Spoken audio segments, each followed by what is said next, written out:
Hi everyone, it's Lou. Welcome back to my channel. Today I am going to be running through the proper process for terminating a tenancy when the tenant falls behind in rent here in Queensland.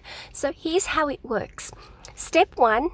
Once a tenant is a full week behind in rent, on the 8th day you issue a notice to remedy breach.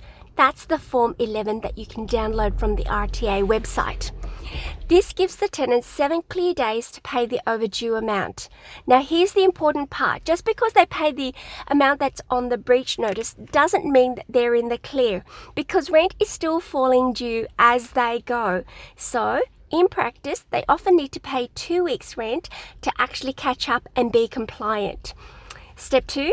What if the tenant only pays the breach notice but not the rent?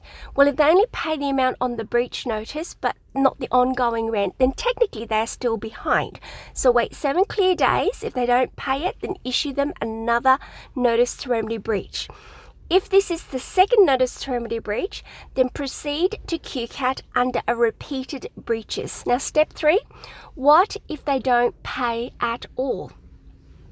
If they fail to pay during the notice period, then once the expiry of the NTR, you issue them with a notice to leave. Now this is a Form 12, and for rent-related breaches, you only need to give them 7 days to vacate. Now if they don't leave, you can then file an urgent application to QCAT using a Form 2 for termination. QCAT will set a hearing, and if the paperwork is correct, you're very likely to be granted the termination order. Step 4. What evidence do you need when you're going to QCAT? When you apply, you'll need the signed tenancy agreement showing that the rent amount and terms. You need a tenant ledger showing the arrears amount, and you need the copies of the breach and the notice to leaves with the correct dates. Now, accuracy is actually what really matters here, because if your dates don't line up and your forms are not compliant, QCAT will dismiss your application. Landlord discretion. Even if you've issued a notice to leave, as the property owner, you can actually rescind it if you choose to. But here's my caution.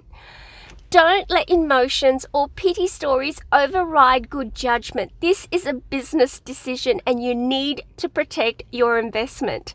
Finally, if there are any children under 2 in the household, you should notify the QCAT member when you're there.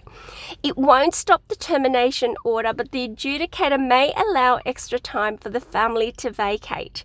So, in summary, if you follow the correct forms and you're accurate with your dates and you act quickly, you can actually be in a position where you will never find yourself with tenants that are 40, 50 or 60 days behind in rent.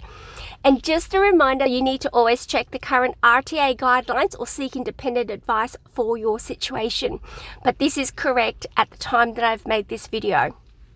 Now, if you found this video helpful, please give it a like and share it with someone who may need this information. And don't forget to subscribe for more property management insights.